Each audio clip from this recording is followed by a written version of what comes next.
Arkadaşlar merhaba. Bugün Erdek'teyiz. Erdek'te Klizos antik kentinde Hadrian Tapınağı'nın olduğu yerde.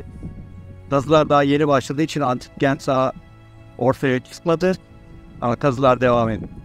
Şu anda gördüğünüz Hadrian Tapınağı'nda arka kalan parçalar. Devasa boyutları. Birazdan yanına çıkıyor.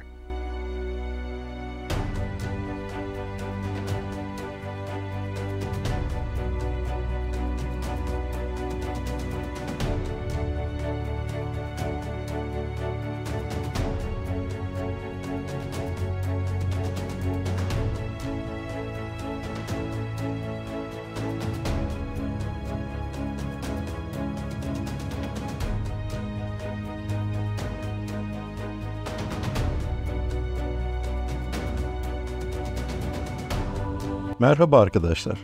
Bugün inanılmaz bir yerdeyiz. En az Efes kadar görkemli, Antik Roma ile rekabet edecek kadar gelişmiş bir şehir. Ve Konstantin, Roma İmparatorluğu'nun yeni başkent için İstanbul'u seçtiğinde kaderi kötü yönde gelişen bir şehir. Kizikos, Erdek yakınlarda bir antik kent. Keyifli seyirler.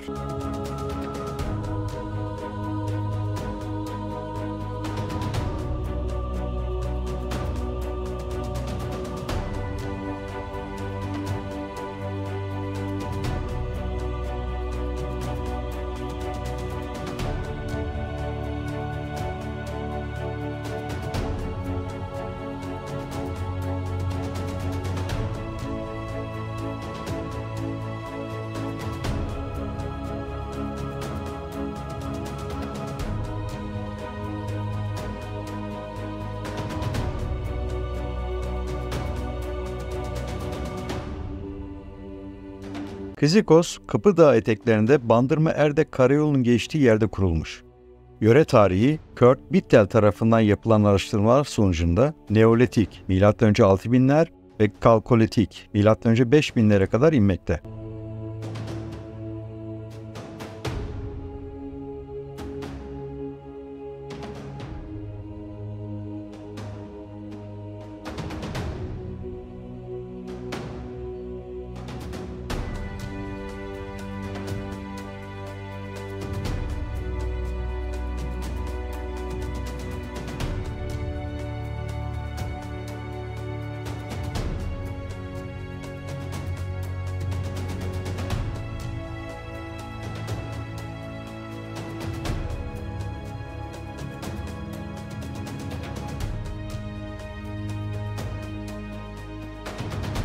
Misya'daki Olimpos Dağı yani Uludağ yamaçlarında yerleşmiş olan, daha sonra Aisepos Ovası'na inen veya Teselya'dan bu yöreye günümüz adıyla Gönen Koca Çayı ile Mustafa Kemal Paşa Çayı arasına yerleşmiş olan Dolyonlar, Kizikos'ta yaşayan en eski kavim. Bu nedenle bu bölge aynı zamanda Dolyonya veya Dolyonis diye adlandırılır.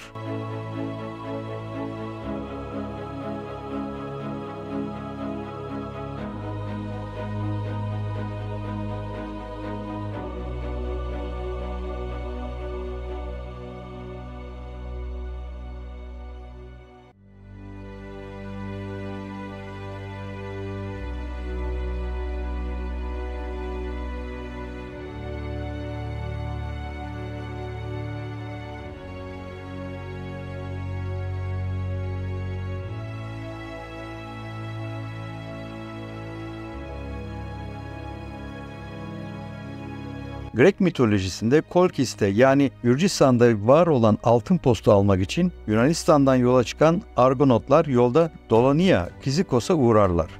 Kral Kizikos Argonotları karşılar. Onları yedirir, içirir ve yanlarına bol kumanya vererek uğurlar. Yola çıkan Argonotlar o gece fırtınaya yakalanırlar ve karaya çıkarlar. Gece karanlığında tekrar Dolonia topraklarına çıktıklarını fark edemeyen Argonotlar, Kral Kizikos'u ve yanındakileri düşman zannederek çarpışırlar. Ve bu çarpışmada Kral Kizikos ölür. Ve Kizikos'un ölümüyle de şehir Kizikos adını alır.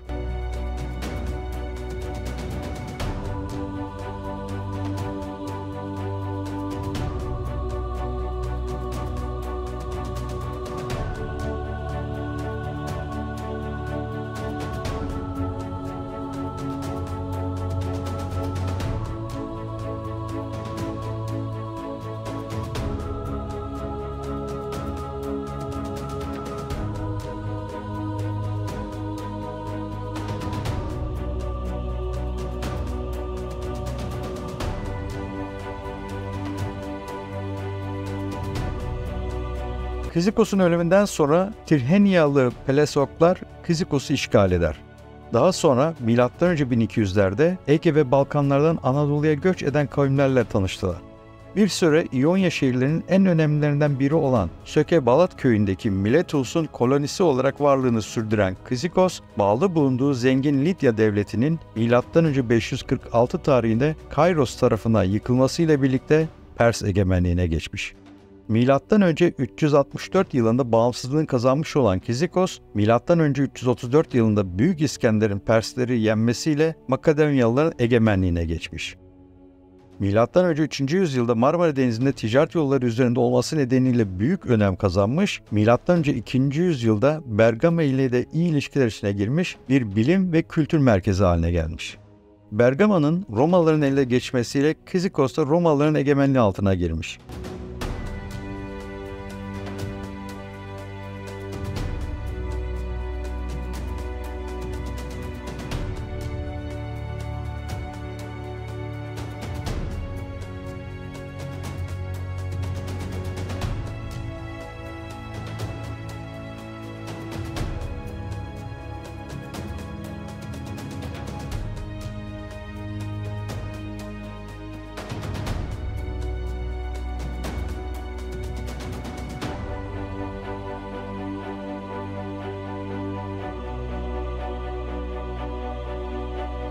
Konstantin, milattan sonra 324 yılında Bizantiyon'u, yani bugünkü İstanbul'u Roma İmparatorluğu'nun başkenti yapınca Kizikos önce donuklaştı, sonra yavaş yavaş söndü.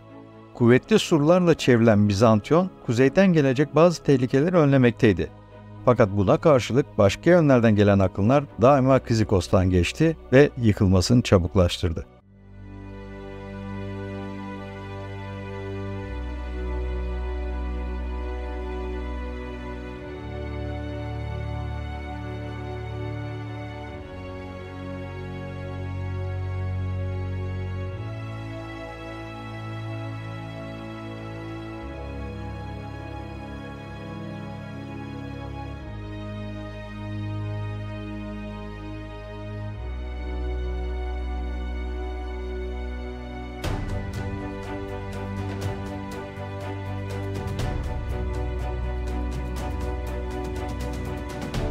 Milattan sonra 7. ve 8. yüzyıllarda Kizikos artık idari ve askeri bölüm merkezi değildi.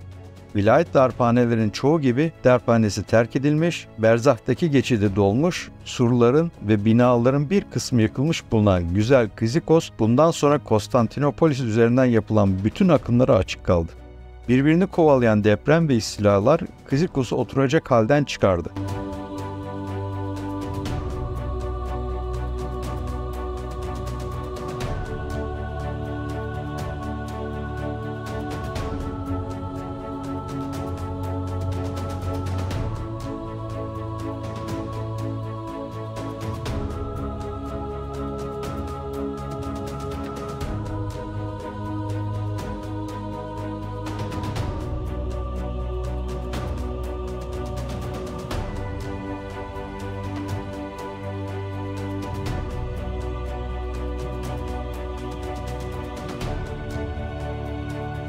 Temizleme ve bakım isteyen limanların dolması dolayısıyla mükemmel bir tabi liman olan yakındaki Artek'e, bugünkü Erdek şehrine gemicilik ve liman faaliyetleri bakımından yavaş yavaş Kizikos'un yerini aldı. Ancak o da deprem ve akınlardan hayli zarar gördüğü için bölgede bir varlık gösterememiş.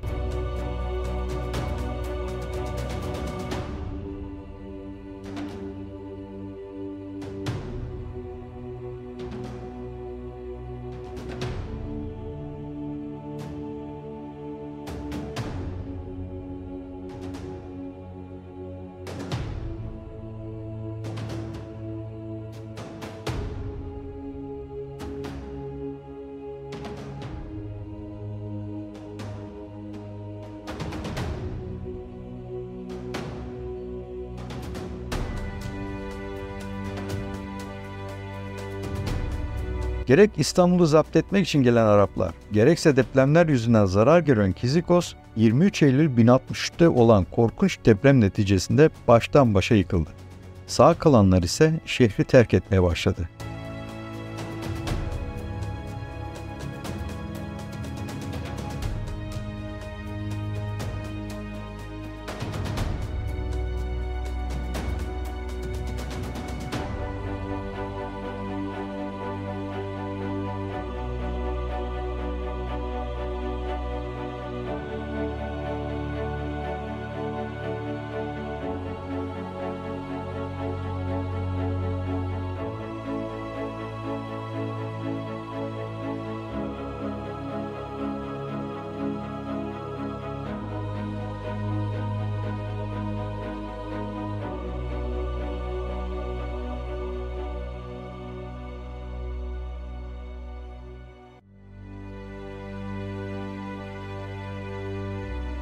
Kabadağ Yarımadası'nı Anakara'ya bağlayan Berzah, ilk çağlarda dolmadan önce bu kent 3 limanı, Hadrian Tapınağı ve amfitiyatrosu ile ünlü bir ticaret şehri, şarap, zeytinyağı, buğday, mermer ve parfümerisi ile ünlü bir koloniydi.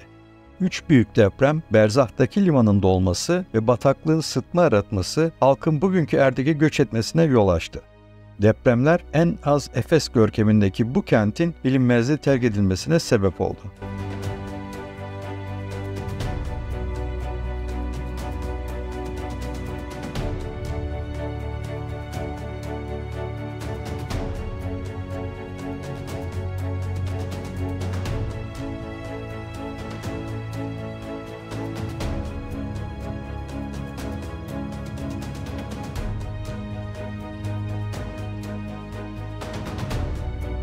Propolis'te önemli bir stratejik konuma sahip Arktonessos'un Anakara'ya bağlandığı kıstağın hemen kuzeyinde yer alan Kizikos, bugün Belkıs veya Balkız olarak da anılmakta. İzlenilen kayıtlara göre kentin yerleşim alanı kuzeyde Dindimos Dağı yani Ayı Dağı, Havanlı ve Belkıs köyleri, batıda Erdek Körfezi ve Düz Köyü'dür. Güneyde Erdek-Edincik-Bandırma Karayolu, doğuda Aşağı Yapıcı Köyü ve Bandırma Körfezi ile çevrilenmiş.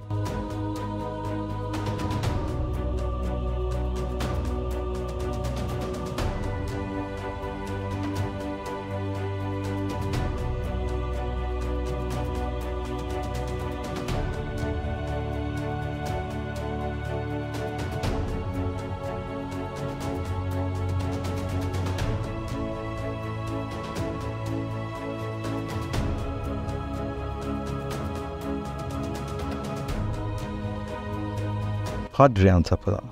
Kizikos kentinde ise şimdiye kadar tespit edilmiş 4 tane tapınak var.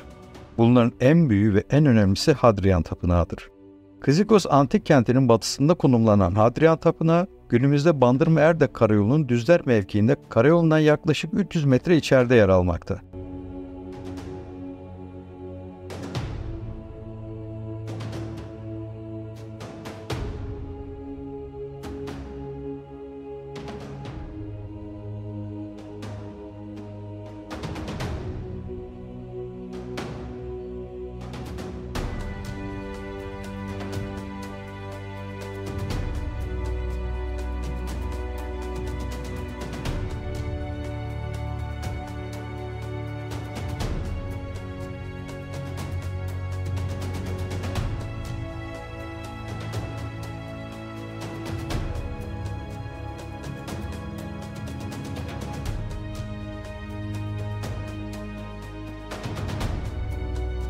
Tapınağın yapımına daha önce Zeus adına başlanmış ancak bitirilememiş.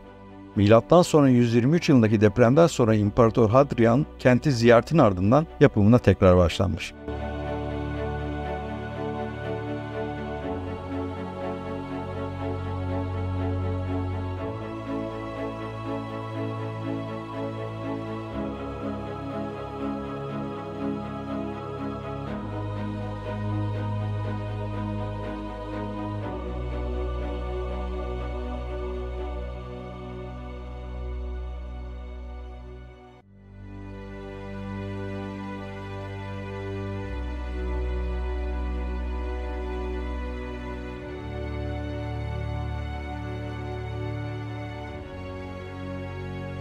Tapınağın mimarı Aristayenetos'tur.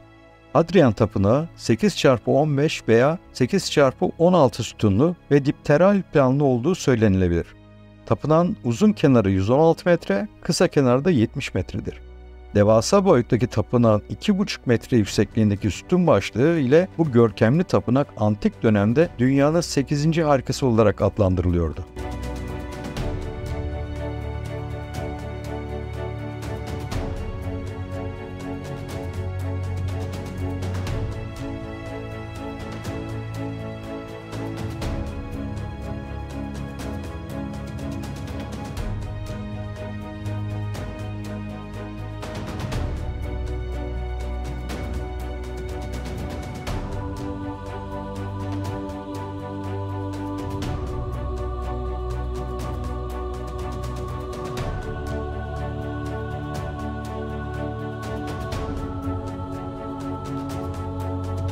Bitirilişi ise ancak milattan sonra 138-197 yılları arasında Antoninler döneminde gerçekleşir.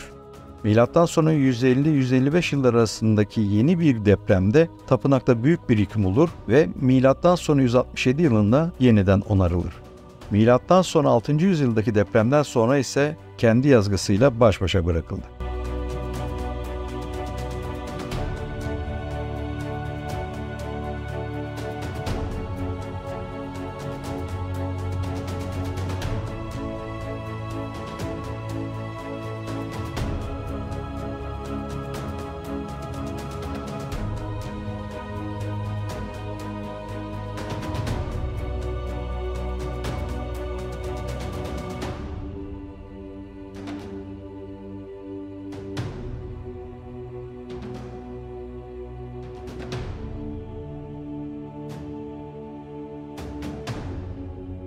Amfiteyatro.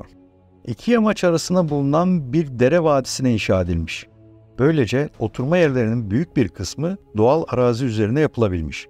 Yalnız açık kalan her iki tarafa yeraltı tonozları yapılmak zorundaydı. Böylece hem oturma sıraları için yer hem de dere suyunun geçip gidebileceği tünel sağlanmış oldu. Oval bir plana sahip olan amfiteyatroda dere suyunun yönünü değiştiren bir kanal mevcut. Bu kanalın suyunun amfiteyatronun etrafından geçmesini sağlayan bir bendi var.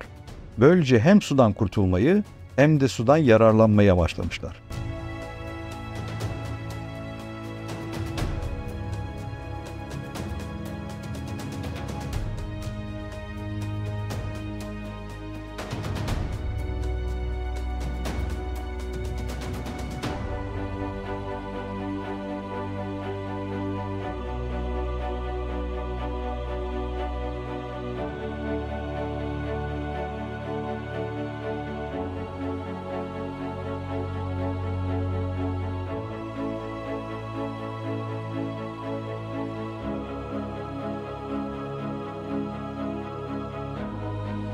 Amfiteyatroların gladyatör oyunlarından başka su balesi ve deniz savaşı sahnelerinin temsil edilmesinde de kullanıldığı antik kaynaklardan anlaşılmış. Bunun için gerekli olan su, arenanın altından dere suyunun bentlerle biriktirilmesiyle sağlanmış. İçinde su savaşları yapılan dünyadaki tek örnek.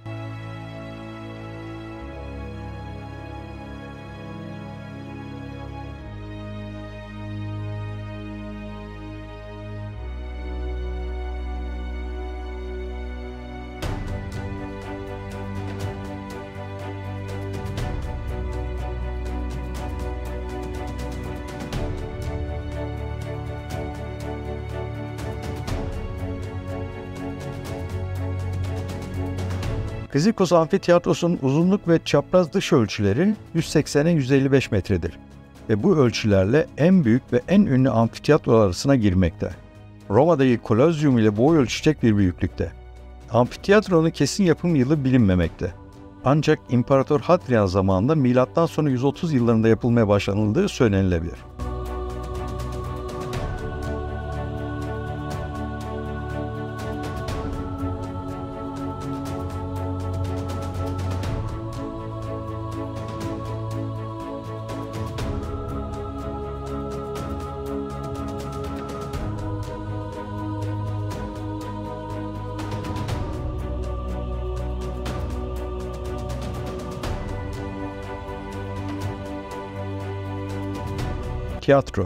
Tiyatro, kentin önemli yapılarından birisi. Antik kaynaklarda bu tiyatronun Anadolu'daki diğer tiyatrolarla karşılaştırıldığında büyüklük ve bezemelerin güzelliğiyle önemli bir yere sahip olduğu vurgular. Dıştan dışa yaklaşık 145 metre çapındaki tiyatronun orkestra kısmı 55 metre çapında. Oturma sırasının üst seviyesinin orkestradan yüksekliği 20 metre. Tiyatro, Grek tiyatroları gibi tepenin eğilimine yerleştirilmiş olup günümüzde gelen kalıntılardan anlaşıldığı kadarıyla anıtsal bir skene yapısına sahip olmalıydı.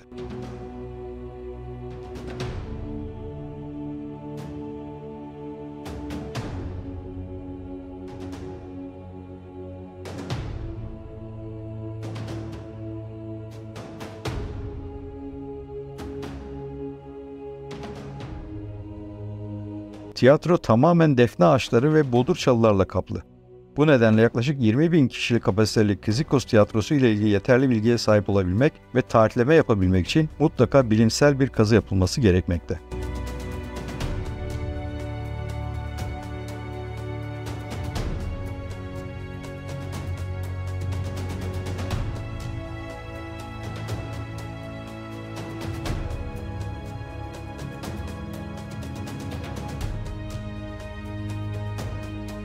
Kizikos antik kentinden bu kadar. Umarım keyif almışsınızdır. Gelecek bölümlerde bambaşka yerlerde tekrar görüşmek üzere. Şimdilik hoşça kalın. Bu arada kanalımızı takip etmeyi unutmayın.